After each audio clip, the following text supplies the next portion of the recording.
சின்சியரான ஒரு உழைப்பு அப்படிங்கிறத அதை கில் பண்ணுற மாதிரி பேசுனதுங்கிறத ஓப்பனாக சொல்லணும் அப்படின்னு சொன்னால், இந்த கங்குவா படத்தப்போ இன்னைக்கு மிஸ்கின் ஒரு டைரக்டர் நமக்கு இருக்காரு, நல்ல டைரக்டர்னு பேர் வாங்கியிருக்காருன்னு சொன்னோம்னா, நம்ம எல்லோரோட ஃபேவரட்.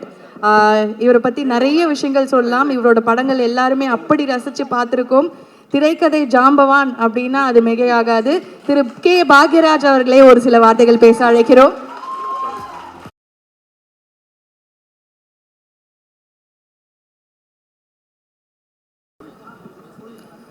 சென்னை 22வது சர்வதேச திரைப்பட விழாவுக்கு வந்திருக்க மேடையில் இருக்கிறவங்க, முன்னால் இருக்கிறவங்க, பத்திரிகை மற்றும் அனைத்து ஊடக நண்பர்கள் எல்லாத்துக்கும் என்னோடய பணிவான வணக்கத்தை தெரிவிச்சுக்கிறேன். சிறப்பான முறையில் இந்த ஃபெஸ்டிவல் நடந்திருக்கு. அதற்கு மெயினாக இவ்வளோ சிறப்பு காரணம் ரசிக பெருமக்கள் தான். அவங்க தான் மெயின். ஏன்னா அவங்களுடைய ஆதரவு அப்படிங்கிறது நம்ம வரும்போது பார்த்தோம். அவ்வளவு அரங்க நினைஞ்சு எல்லா படங்களுக்கும் அவ்வளோ பேர் அவ்வளோ ஆதரவோடு பார்த்துக்கிட்டு இருந்தாங்க. அதுக்கப்புறம் இதுக்கு நிறைய பேர் இந்த அவார்டு நல்லா நடக்கணும் அப்படிங்கிறதுக்காக காலேஜ் ஸ்டூடெண்ட்ஸு, ஸ்கூல் ஸ்டூடெண்ட்ஸு, இவங்க எல்லாருமே ரொம்ப பெரும் முயற்சி எடுத்துக்கிட்டாங்க. அவங்க எல்லாத்துக்கும் நன்றியை தெரிவிச்சுக்கிறேன். அதே மாதிரி மெயினாக தமிழக அரசு இதுக்கு முழு மூச்சான ஆதரவு இது கொடுத்துருந்தாங்க. அது சண்முகம் சார் எல்லாம் பேசும்போது கண்ணன் சார் இவங்கெல்லாம் பேசும்போது சொல்லிகிட்டு இருந்தாங்க. ஸோ தமிழக அரசுக்கு அவங்களுக்கும் சொல்லிக்கிறேன். அதே மாதிரி இந்த வரவேற்புரை இது ஆரம்பத்தில் ஃபஸ்ட்டு ஃபங்க்ஷன் ஸ்டார்ட் பண்ணும்போது, வரவேற்புரை நிகழ்த்தும் போது அந்த 2 பேரும் பெண்மணிகள் இந்த சர்வதேச திரைப்பட விழாவை அதனுடைய முக்கியத்துவம் என்ன, அதனுடைய பயன் என்ன அப்படிங்கிறதெல்லாம் ரொம்ப சிறப்பான முறையில் ஆரம்பத்திலேயே இவங்கெல்லாம் பேசியிருந்தாங்க. ஸோ ரொம்ப சந்தோஷமாக இருந்தது. அதே மாதிரி விருது வாங்கினவங்க எல்லாத்துக்கும் என்னுடைய மனமார்ந்த பாராட்டுக்கள். விருது வாங்கிறதுக்கு மிஸ் ஆகிருந்தால் கூட பரவாயில்ல, அவங்க முயற்சி பண்ணியிருக்காங்க. அவங்களுக்கு என்னுடைய பாராட்டுக்கள் தெரிவிச்சுக்கிறேன். இதில் சண்முகம் சார் அவர்களுக்கு தான் ஒரு ரொம்ப முக்கியமான ஒரு பாராட்டியும் நன்றியும் சொல்லணும். என்னென்னா, அவர் விழா ஆரம்பிக்கும் போது நான் சினிமா துறையில் சினிமாவிலேயே இருந்தேன், எங்கள் குடும்பமே சினிமாவில் இருந்தது. ஆனால் நடுவில் திடீர்னு அப்பா என்னை வேறு ஒரு துறையை பார்த்துக்க சொல்லி அனுப்பிச்சிட்டாரு. அதனால் எனக்கு அந்த தொடர்பு மிஸ் ஆகிடுச்சேன்னு எனக்கு உள்ளூர் ஒரு பெரிய வருத்தம் இருந்தது. ஆனால் இப்போ மீண்டும் இந்த சர்வதேச திரைப்பட இதில் நான் உள்ள பொறுப்பெடுத்து வந்ததுனால எனக்கு அது ரொம்ப சந்தோஷமாக இருக்குது. இது ரொம்ப சிறப்பான முறையில் நான் செய்யணும் அப்படின்னு சொல்லிட்டு ரொம்ப ஆத்மார்த்தமாக அன்னைக்கு பேசினார். அவர் பேசும்போது என் பக்கத்தில் பார்த்திபன் உட்காந்துருந்தாப்புல. அவர் ரொம்ப ஸ்லோவாக நடந்து வந்தார். நான் பார்த்திபன்கிட்ட கேட்டேன், என்னப்பா அது, அவங்க அப்பாவோடையெல்லாம் படம் எல்லாம் எடுக்கும்போது நான் பார்த்தேன், இவர் ஸ்கூல் ஸ்டூடெண்ட்டு, என்ன இவ்வளோ ஸ்லோவாக நடந்து வர்றாரு அப்படின்னு. உடனே பார்த்திபன் சொன்னால், அந்த குடும்பத்தில் எல்லாருமே அப்படி தான் சார், ரொம்ப நிதானமாக தான் நடப்பாங்க அப்படின்னு சொல்லிட்டு, அதாவது உண்மையிலேயே அவ்வளவு பொறுமையாகவும் அவர் இதாகவும் அவங்க வீட்டில் எல்லார்கிட்டையும் நான் பழகியிருக்கேன். எல்லாருமே அப்படி அந்த அளவுக்கு நிதானமாக இருப்பாங்க. அது ரொம்ப நல்ல விஷயம். அவர் அதை எப்படி இருந்தாலும் நல்லபடியாக அதை செய்யணும் அப்படின்னு சொல்லிட்டு ரொம்ப அக்கறை எடுத்துக்கிட்டாரு. அவருக்கு எல்லாருமே பக்கபலமாக இருந்தாங்க. அப்புறம் இந்த வருஷம் கண்ணன் சார் பேசும்போது சொன்னார், என்எஃப்டிசியில் கூட 30 lakhs வரைக்கும் அவங்க சப்போர்ட் பண்ணாங்க அப்படின்னு சொல்லிட்டு. அதுவும் எனக்கு ரொம்ப, இவ்வளோ பேர் இவ்வளோ சப்போர்ட் கொடுத்துருக்காங்க அப்படின்னு சொல்லிட்டு. இன்றைக்கி சினிமா இண்டஸ்ட்ரி அப்படிங்கிறது வணிக ரீதியாக எந்த அளவுக்கு அது ஏற்றம், எந்த அளவுக்கு இறக்கம் அப்படிங்கிறது எனக்கு கரெக்டாக சொல்ல தெரியல. ஆனால் சினிமாவுடைய தரம், சினிமா உலகத்தினுடைய தரம் அப்படிங்கிறது சிறப்பான முறையில் தான் இருக்குது அப்படிங்கிறத நான் ஃபீல் பண்ணுறேன். என்ன காரணம்னா, நான் சினிமாவுக்கு வர்றதுக்கு முன்னால் அப்போல்லாம் சினிமா படங்கள் பார்க்கும்போது இது எம்ஜிஆர் படம், சிவாஜி படம், ஜெமினி படம், எஸ்எஸ்ஆர் சார் படம் அப்படின்னு சொல்லிட்டு இப்படி ஆர்டிஸ்ட்டுக்கு பேராக சொல்லி படம் பாட்டிருக்கிறதுங்கிறது ஒரு இதாக இருந்தது. அதுக்கப்புறமா தான் கொஞ்சம் அதை மாதிரி டைரக்டர்கள் பேரெல்லாம் வந்து சொல்ல ஆரம்பித்தாங்க. அது பந்துலு சார் படம், பீம்சிங் சார் படம், ஸ்ரீதர் படம், அப்புறம் கேஹெச்ஜி படம், ஏபிஎன் படம் அப்படின்னு சொல்லிட்டு டைரக்டர்கள் பேரெல்லாம் வந்து சொல்ல ஆரம்பித்தது. அது அதனுடைய வளர்ச்சி. ஏன்னா அவங்கெல்லாம் வந்து ஆர்டிஸ்ட் ஸ்க்ரீனில் தெரிகிறவங்களுக்கு ஈக்குவலாக அந்த அளவுக்கு பேர் எடுத்தாங்க அப்படிங்கிறது. நடுவில் வந்து அது கொஞ்சம் சின்ன ஒரு தொய்வு இருந்தது. மறுபடியும் ரஜினி படம், கமல் படம் இப்படி வந்து ஆர்டிஸ்ட்டு பேரெல்லாம் சொல்லிக்கிட்டு இருந்தது.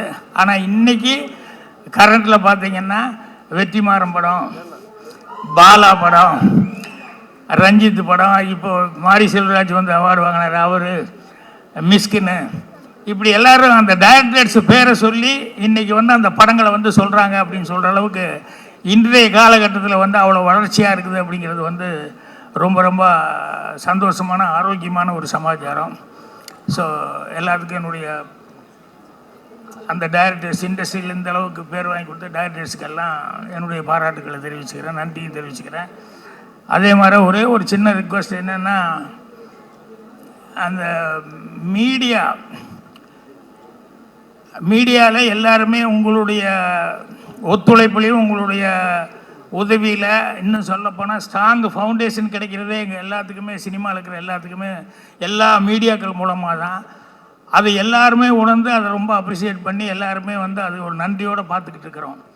ஆனால் அதில் சில நேரங்களில் அந்த மீடியாக்குள்ளே தப்பான சில பேர் அல்லது தப்பான எண்ணமுள்ள சில பேர் உள்ளே பூந்துக்கிறதுனால வந்து என்ன ஆகுதுன்னா, ரொம்ப தப்பாக விமர்சனங்கள் வந்து கொஞ்ச நாளாக இண்டஸ்ட்ரியில் அது வந்து பெரிய ஒரு டாக்காக போயிட்டுருக்கு.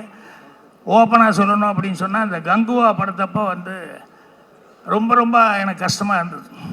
என்னென்னா, அந்த படம் வந்தோடனே 2 நாள் 3 நாளைக்குள்ளே ஒரு நாள் 2 நாள் வரைக்கும் கண்டினியூஸாக தப்பாக ஏதோ சொல்லிக்கிட்டே இருந்தாங்க. அந்த அளவுக்கா அப்படின்னு சொல்லிட்டு நான் உடனே அந்த படத்தை பார்க்கணும் அப்படிங்கிற அளவுக்கு இது பண்ணும்போது எனக்கு உண்மையிலேயே வந்து அதுக்கு எவ்வளோ உழைச்சிருக்காங்க, எத்தனை வருஷம் கஷ்டப்பட்டுருக்காங்க.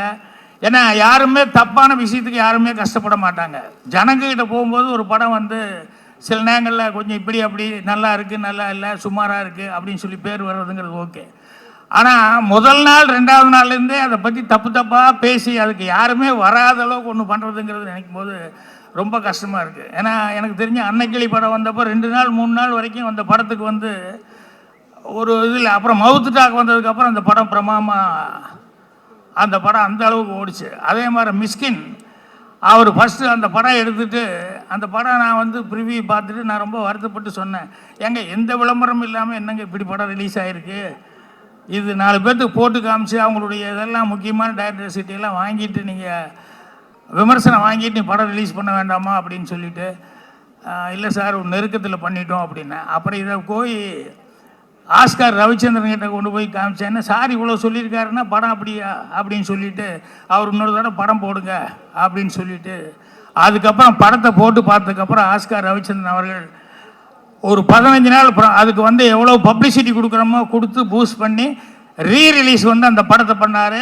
இன்றைக்கி மிஸ்கின்னு ஒரு டைரக்டர் நமக்கு இருக்கார், நல்ல டைரக்டர்னு பேர் வாங்கியிருக்காருன்னு சொன்னோம்னா அது அந்த மாதிரி ரீரிலீஸ் பண்ணது. அதே 16 வயதில் நான் அசிஸ்டன்ட் டைரக்டராக வேலை பார்த்த படம், அதுக்கும் அப்படி தான். முதல்ல வந்து 2 நாள் 3 நாள் வந்து டாக்கே வந்து ஒன்றும் வரல, எங்கள் டைரக்டர்லாம் ரொம்ப அப்செட் ஆகிட்டார்.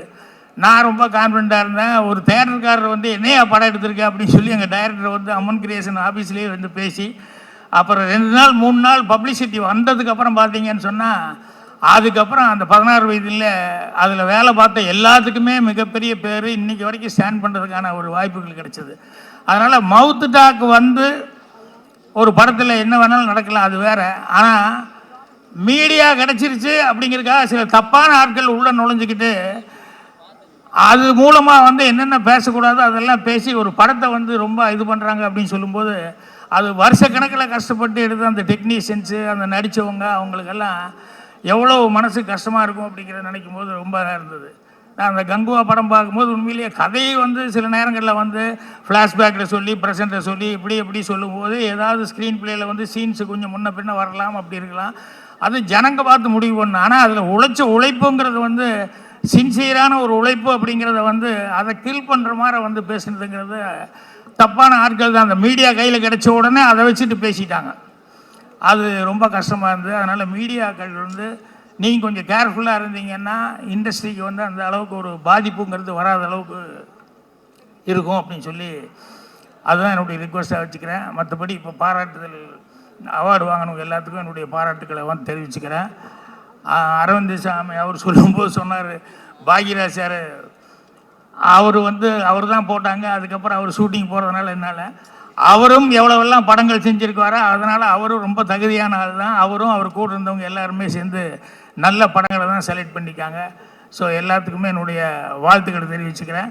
அப்புறம் ரொம்ப முக்கியமான ஒருத்தருக்கு சொல்லணும், இந்த ஆணி எங்கே நிக்கில் எல்லா ஃபங்க்ஷனுக்கும் ஏன் அப்படி போயிட்டு நீ போகவே மாட்டிய, ட்ரெஸ் மாற்றுக்காக போயிருப்பேன்னு நினைக்கிறேன். ஸோ எவ்வளோ பெரிய வண்டியாக இருந்தாலும் அச்சாணி அப்படிங்கிறது மாதிரி எல்லா ஃபங்க்ஷன்லேயும் ரொம்ப எல்லாத்துக்கும் உறுதுணையாக இருந்தது. அது சண்முகம் சார்லாம் பேசும்போது ரொம்ப இதாக சொன்னார். ஸோ மறுபடியும் ஒரு தடவை சொல்லிக்கிறேன், இது வந்து இந்த ஃபங்க்ஷன் இவ்வளோ சிறப்பாக வந்தது அப்படின்னா அது காரணம் வந்து இங்கே சென்னையில் ரசிக பெருமக்கள் வந்து அவ்வளோ ஏகோபித்து ஆதரவு கொடுத்து அவ்வளோ தூரம் படம் பார்த்துருக்காங்க. ஸோ அதுக்கு என்னுடைய மனமார்ந்த நன்றிகளை தெரிவிச்சுக்கிறேன். நன்றி, வணக்கம்.